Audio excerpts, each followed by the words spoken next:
Greenland, কানাডার পর এবার ফিলিস্তিনের গাজা উপত্যকা নিয়ে নেওয়ার ঘোষণা দিলেন মার্কিন প্রেসিডেন্ট ডোনাল্ড ট্রাম্প। ফিলিস্তিনের যুদ্ধ বিধ্বস্ত গাজার মালিকানা যুক্তরাষ্ট্র নিয়ে নেবে বলে হোয়াইট হাউসে এক যৌথ সংবাদ সম্মেলনে তিনি জানিয়েছেন। ট্রাম্প বলেছেন, গাজা থেকে ফিলিস্তিনিদের অন্যত্র পুনর্বাসন করার পর উপত্যকাটির অর্থনৈতিকভাবে উন্নয়ন করা হবে। যুক্তরাষ্ট্র সফররত ইসরায়েলি প্রধানমন্ত্রী বেনিয়ামিন নেতানিয়াহুর সঙ্গে গত 4 ফেব্রুয়ারি এক যৌথ সংবাদ সম্মেলনে ট্রাম্প এই বিস্ময়কর পরিকল্পনার কথা ঘোষণা করেন বলে বিবিসির প্রতিবেদনে বলা হয়। অবশ্য ট্রাম্প সংবাদ সম্মেলনে তার এই পরিকল্পনার বিস্তারিত তুলে ধরেননি। তিনি এমন পদক্ষেপ নিলে তা ইসরায়েল ফিলিস্তিন সংঘাতে যুক্তরাষ্ট্রের গৃহীত কয়েক দশকের নীতি ভেঙে দেবে বলেই মনে করা হচ্ছে। এই ঘোষণার মাত্র কয়েকদিন আগে ট্রাম্প গাজা নিয়ে দুঃখজনক আর এক পরিকল্পনার কথা জানিয়েছেন। সেখানে তিনি বলেছেন, উপত্যকাটি থেকে ফিলিস্তিনিদের স্থায়ীভাবে প্রতিবেশী দেশগুলোতে পুনর্বাসন করা উচিত। সে সময় গাজাকে একটি বিধ্বস্ত এলাকা বলে আখ্যায়িত করেন তিনি। ট্রাম্প কোনো প্রমাণ ছাড়াই দাবি করেছেন যে ফিলিস্তিনিরা গাজায় ফিরে যেতে চায়, শুধুমাত্র তাদের অন্য কোনো বিকল্প নেই বলে। মার্কিন প্রেসিডেন্ট বলেছেন, যুক্তরাষ্ট্র গাজা উপত্যকার নিয়ন্ত্রণ নিতে পারে এবং সেখানে বাস্তব কাজ করতে পারে, অবিস্ফোরিত বোমা সরিয়ে এটি পুনর্নির্মাণ করে এবং অর্থনীতি পুনরুজ্জীবিত করে। তিনি আরও বলেছেন, আগের অবস্থায় ফিরে যাওয়া সম্ভব নয়, তাহলে ইতিহাসের পুনরাবৃত্তি হবে। যুক্তরাষ্ট্রের প্রেসিডেন্টের দ্বিতীয় মেয়াদে প্রথম বিদেশি নেতা হিসেবে দেশটিতে সফর করেছেন ইসরায়েলের প্রধানমন্ত্রী বেনিয়ামিন নেতানিয়াহু।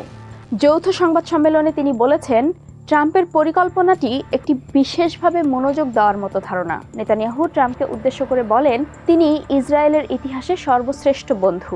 ট্রাম্পের প্রথম মেয়াদে এই দুই নেতা ঘনিষ্ঠ মিত্র ছিলেন। প্রথম মেয়াদে ট্রাম্প আমেরিকান দূতাবাসকে জেরুজালেমে স্থানান্তর করেছিলেন।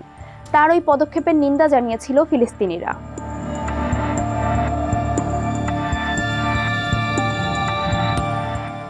জাতিসংঘে নিযুক্ত ফিলিস্তিনি রাষ্ট্রদূত রিয়াদ মানসুর মার্কিন যুক্তরাষ্ট্রের গাজার নিয়ন্ত্রণ নেওয়া এবং এর বাসিন্দাদের একটি সুন্দর নতুন সতেজ ভূমিতে পুনর্বাসনের বিষয়ে ট্রাম্পের পরিকল্পনার প্রতিক্রিয়া জানিয়েছেন। জাতিসংঘের ফিলিস্তিনি মিশনের পক্ষ থেকে এক্সে পোস্ট করা একটি ভিডিওতে মানসুর বলেন, যারা তাদের সুখী সুন্দর স্থানে পাঠাতে চায় তারা যেন তাদের নিজেদের আসল ঘরে ইসরায়েলের ভেতরে ফিরিয়ে দেয়। তিনি আরও বলেন, ফিলিস্তিনিরা গাজায় তাদের নিজ ঘরে ফিরে যেতে চায়। আমাদের মাতৃভূমি শুধুই আমাদের মাতৃভূমি। তারা গাজাকে পুনর্নির্মাণ করতে চায়, স্কুল, হাসপাতাল, অবকাঠামো গড়ে তুলতে চায়, কারণ এটাই তাদের আবাসস্থল এবং তারা এখানেই থাকতে ভালোবাসে। আমি মনে করি নেতাদের উচিত ফিলিস্তিনি জনগণের ইচ্ছাকে সম্মান করা।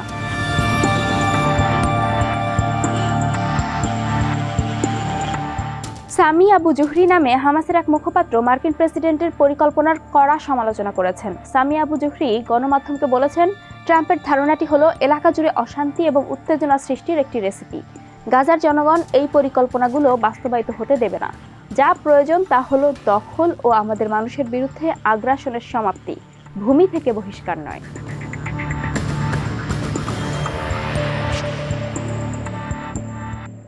মিডল ইস্ট ইনস্টিটিউটের মার্কিন পররাষ্ট্রনীতির সিনিয়র ফেলো ব্রায়ান কাটুলিস মনে করেন, গাজা নিয়ন্ত্রণে নেওয়ার জন্য ট্রাম্পের পরামর্শটি একটি স্বতঃস্ফূর্ত মন্তব্য এবং এর পেছনে কোনো বাস্তব পরিকল্পনা নেই। কাটুলিস রয়টার্সকে বলেন, আমি মনে করি তিনি স্বতঃস্ফূর্তভাবে কিছুর পরিকল্পনা করছেন যার বাস্তব কোনো ভিত্তি নেই। যদি কিছু পরিকল্পনা থাকে তা আজকের মধ্যপ্রাচ্যের বাস্তবতার সাথে কোনোভাবে সম্পর্কিত নয় এবং এটি ফিলিস্তিনিদের বা প্রতিবেশী দেশ যেমন মিশর এবং জর্ডানের সাথেও কোনো পরামর্শের ভিত্তি করে নয়। কাটুলিস আরও বলেন, ট্রাম্প প্ররোচনামূলক বক্তব্য দিয়ে আলোচনার কেন্দ্রবিন্দুতে আসার চেষ্টা করছেন এবং তিনি উল্লেখ করেন যে ট্রাম্প তার প্রথম মেয়াদে একই ধরনের বক্তব্য দিয়েছিলেন যাতে উত্তেজনা তৈরি হয়। সমস্যা হলো, এটি আসলে কোনো সমাধানের পথ নয়। ট্রাম্পের হাস্যকর বক্তব্যের প্রতি মনোযোগ দিতে আমাদের কিছু সময় ব্যয় হয়, কিন্তু এটি ফিলিস্তিনি বা ইসরায়েলিদের জন্য নতুন বাস্তবতা সৃষ্টি করে না।